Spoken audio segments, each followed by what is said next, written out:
IELTS Listening, version 16208. You will hear a number of different recordings, and you will have to answer questions on what you hear. There will be time for you to read the instructions and questions, and you will have a chance to check your work. All the recordings will be played once only. The test is in 4 sections. Write all your answers in the listening question booklet. At the end of the test, you will be given 10 minutes to transfer your answers to an answer sheet. Now turn to section 1 on page 2 of your question booklet.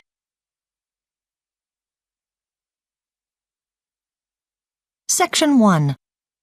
You will hear a man phoning to ask about a festival in a town called Beechen. First, you have some time to look at questions 1 to 6 on page 2.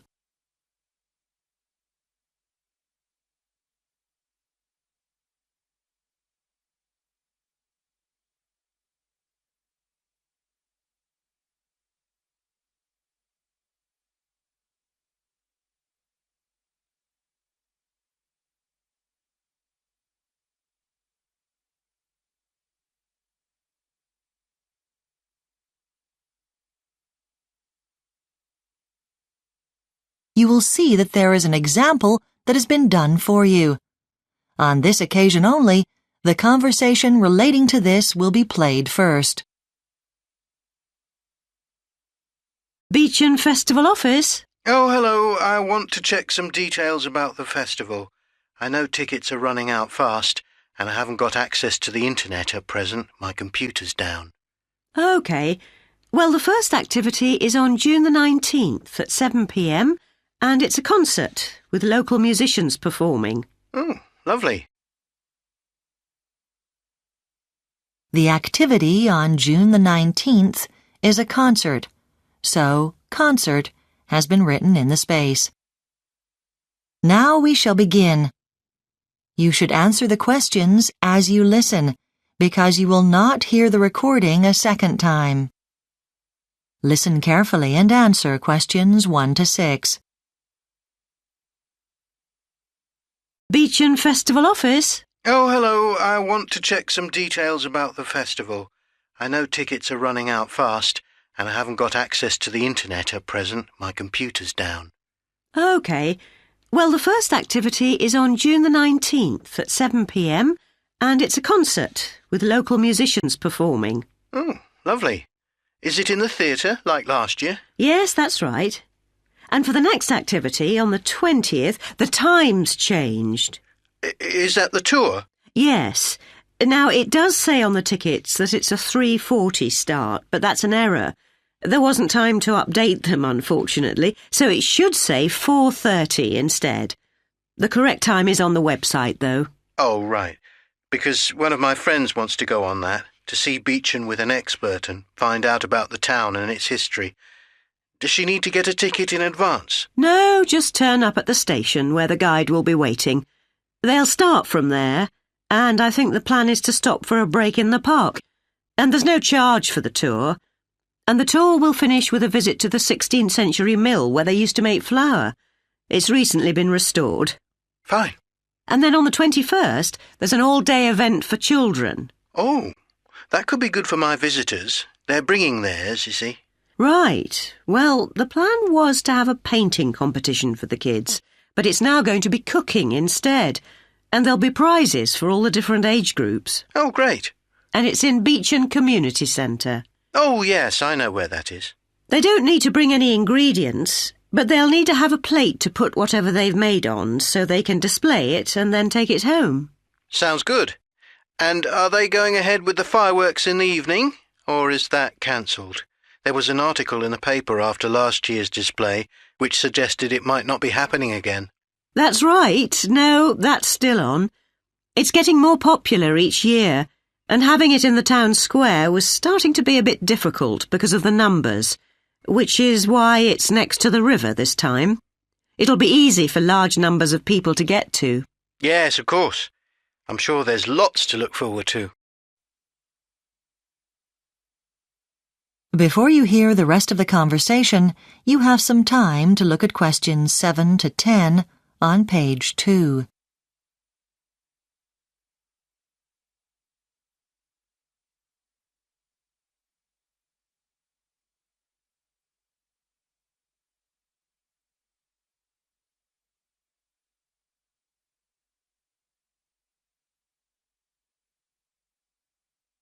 Now listen and answer questions 7 to 10.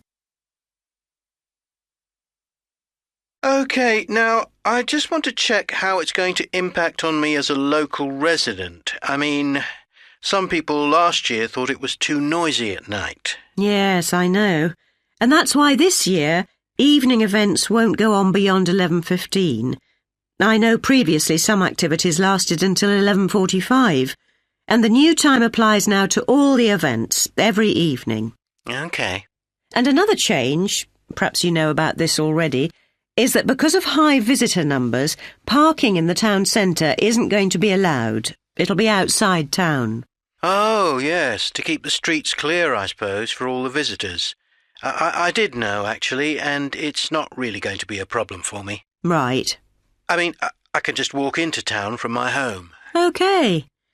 Well, anyway, if you want to check any more details about the festival, once you're back online, you can look at www.events.com. And you'll be able to comment on what activities you enjoyed, and what would really help the organisers would be if people could use the website to give feedback about what they enjoyed and that kind of thing. This will help them plan for next year. That's probably a good idea. And with pricing, I know local residents... That is the end of section 1. You now have half a minute to check your answers.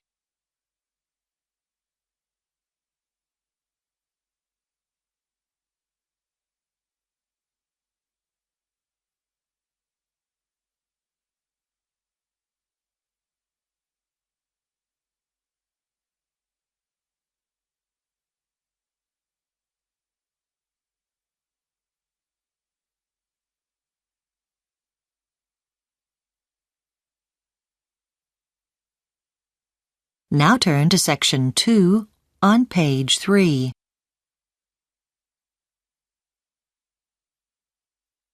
Section 2. You will hear a tour guide talking to some tourists who are going on a walking holiday in Spain. First, you have some time to look at questions 11 to 14 on page 3.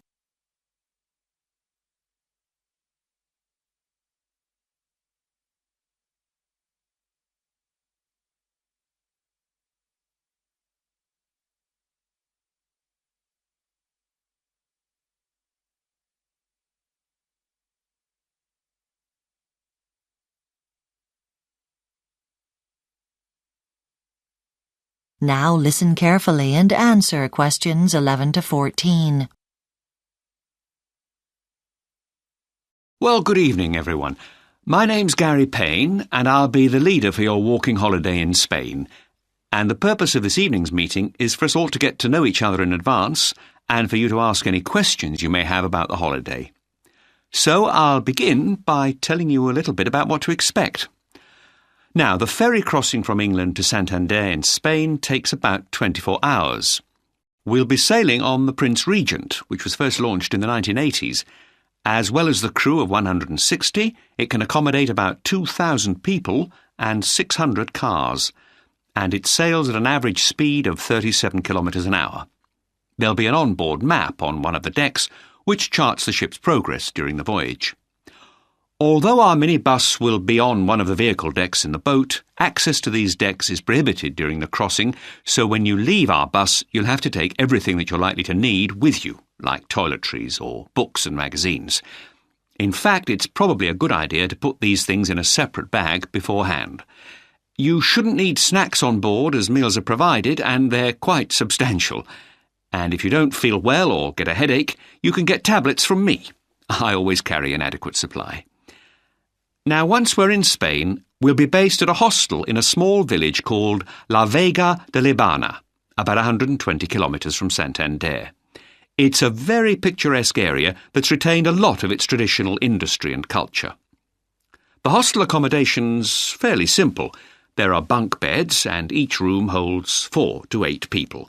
But the bathrooms and showers are of a high standard. The hostel residents have the use of tennis courts nearby, if you feel like a game. We'll be given breakfast and an evening meal at the hostel. In general, the hostel is relaxed, but there are a few rules which the owners enforce strictly. Smoking is not allowed anywhere inside the building, and food and drink is banned in the dormitories.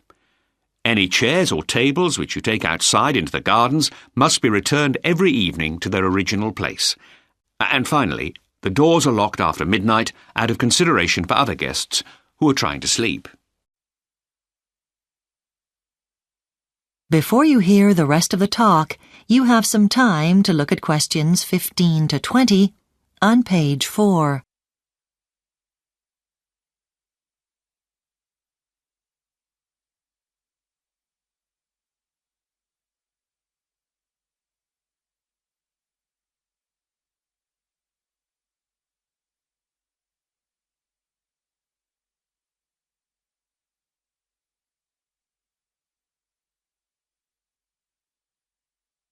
Now listen and answer questions 15 to 20. Now that's enough about travel and accommodation.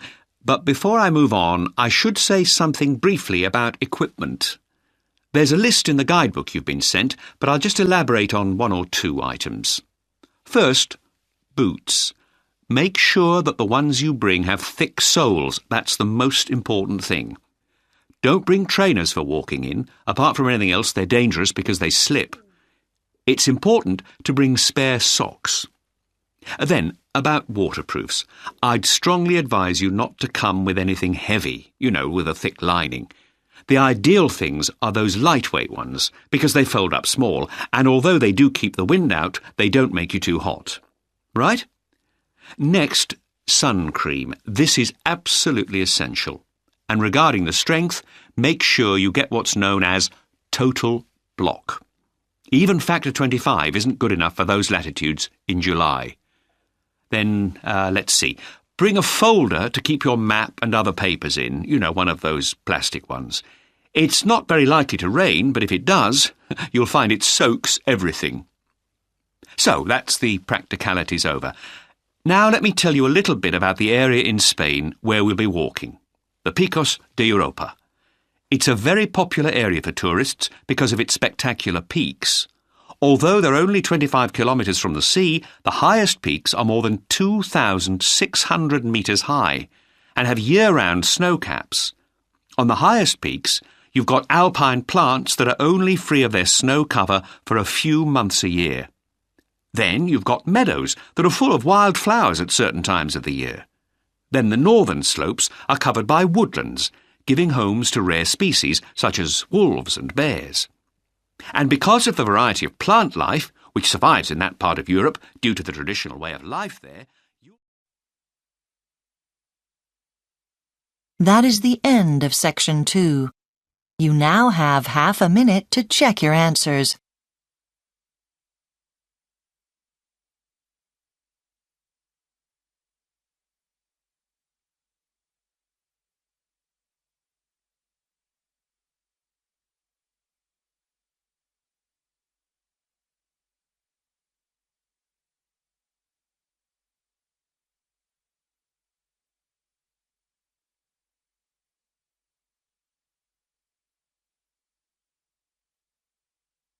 Now turn to section 3 on page 5.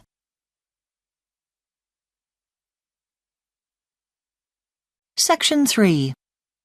You will hear 2 students called Sally and Steve discussing Sally's project on peer assessment, a system where students mark each other's work.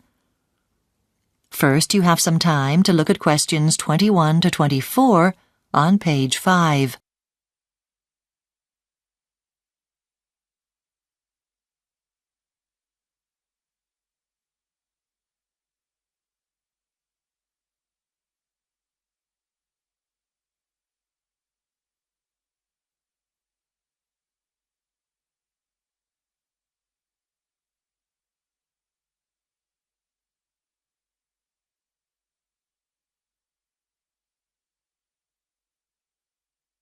Now listen carefully and answer questions 21 to 24. I can't believe you're still in the library, Sally. You've been here all day. Are you still working on your peer assessment project? Hi, Steve. Yes, I'm still here and I'm nowhere near finished. I'm still processing the reading I've done on peer assessment. I'm interested to see if students marking each other's work is beneficial. I know a lot of the other students are pretty sceptical about its value as a way of assessing their performance. They think the tutors are in favour of it because they don't have to spend so long marking. But I disagree. I think we can learn a great deal from it. Yes. I can see one advantage being that it saves time spent going over things in class. Well, initially it doesn't seem to work that way, and it can be quite a time-consuming business because sometimes things have to be marked again if the tutor thinks the students' assessments aren't reliable. The real gain is the fact that the students learn to stand back and assess their own assignments objectively because they're much more familiar with the marking system. Yes, I can see that. It gives them an opportunity to reflect on their own performance. And how do they feel about having another student mark their work? Is that good for rapport? In some cases, yes. In some cases, no. I think more research is needed to answer that question. What happens if a tutor notices that the marks for a particular assignment seem wrong? Should the students mark them again? That might not make any difference. So in that case, the tutor would have to remark all those assignments and then go through the marking criteria really carefully with the students on the next assignment with some sample answers. Right. I've been reading about a research project on peer assessment. The researchers invited a group of students from 2 different universities to attend a one-day conference.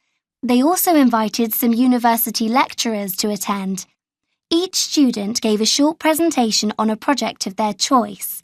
Each of these presentations was assessed individually by all the participants, both students and lecturers. To support their marking, they used a set of assessment guidelines that had been prepared the day before by a random selection of students. Before you hear the rest of the discussion, you have some time to look at questions 25 to 30 on page 6.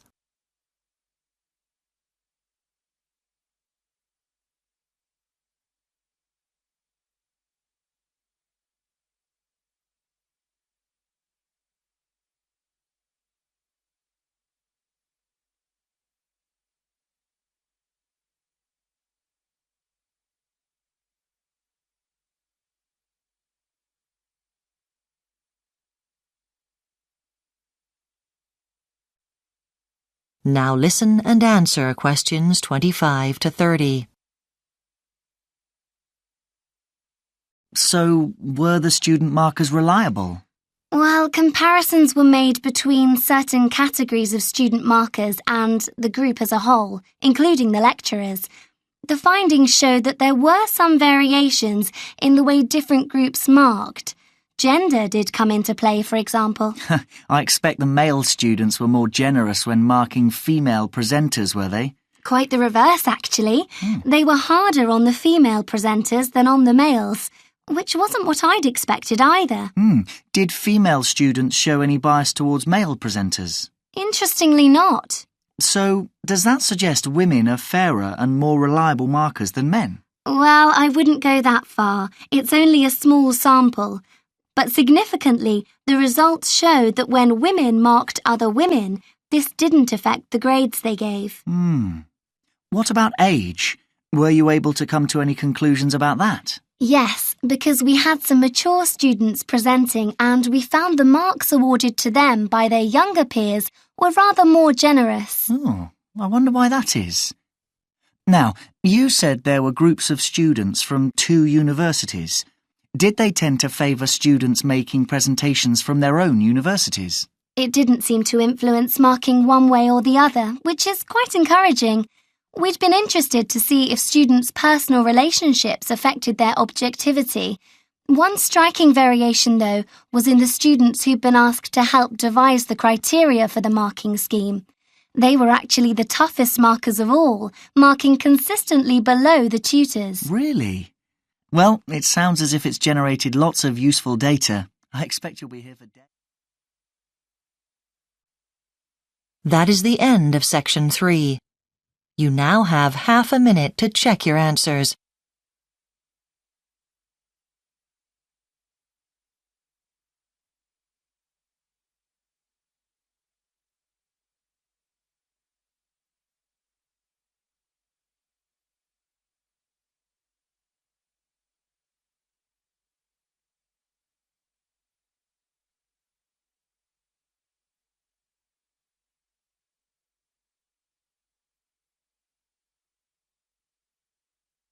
Now turn to Section 4 on page 7.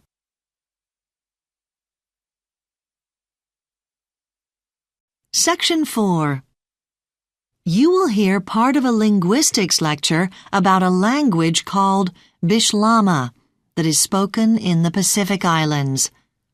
First, you have some time to look at questions 31 to 40 on page 7.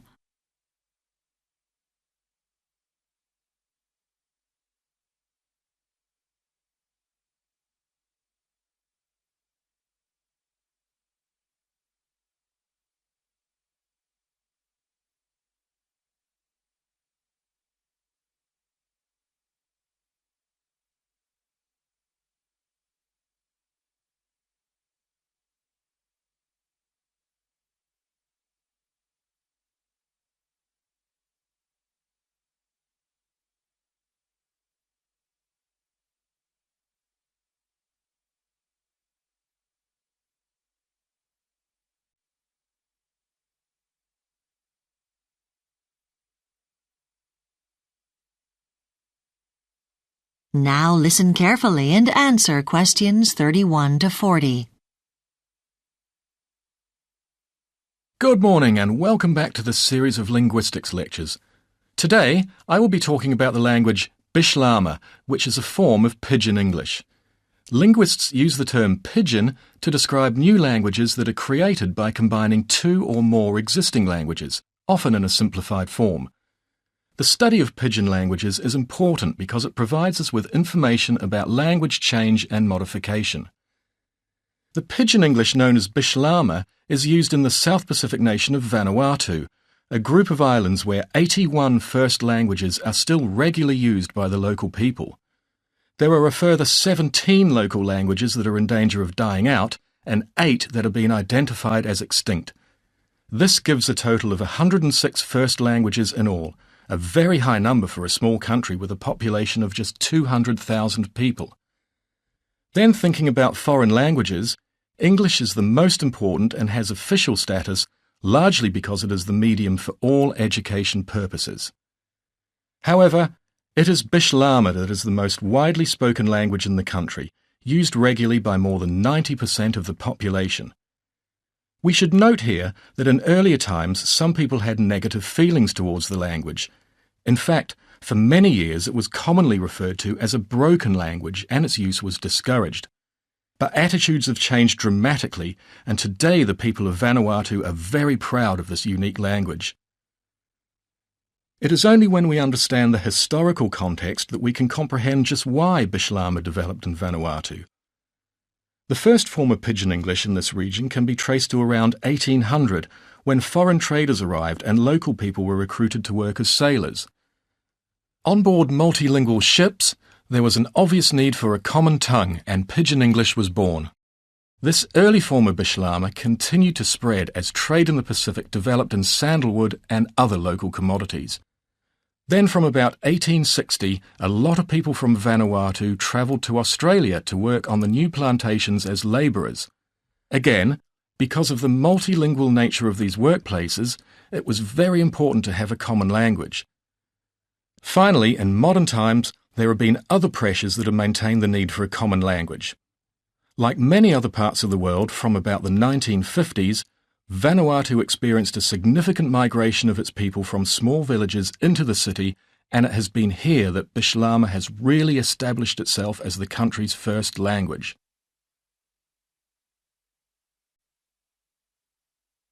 So then, how can we describe the language itself? In general terms, Pidgin languages can be defined as extremely simple versions of the original language.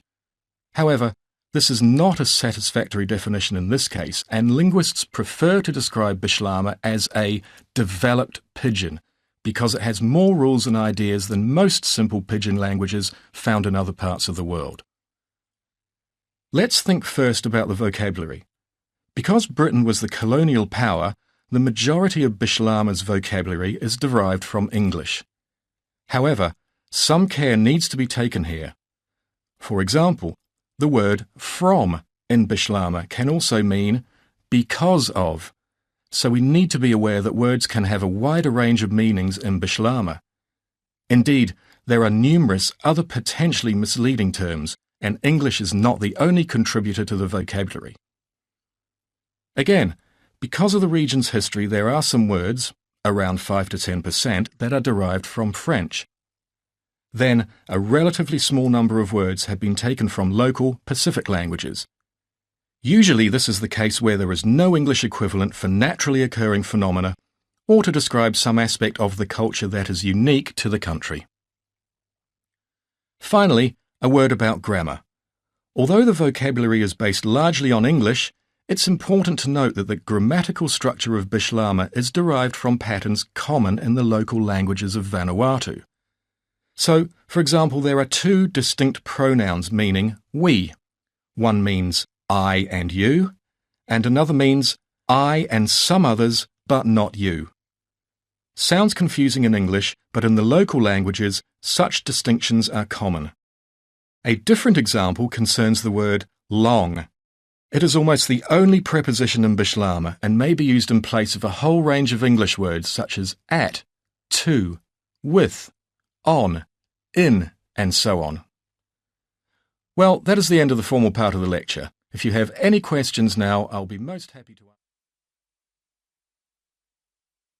That is the end of Section 4. You now have half a minute to check your answers.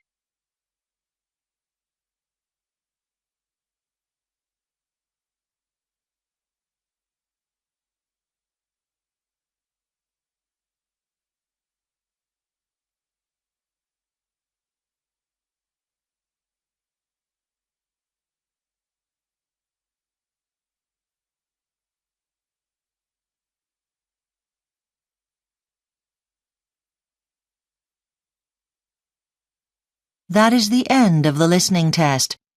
You now have 10 minutes to transfer your answers to the listening answer sheet.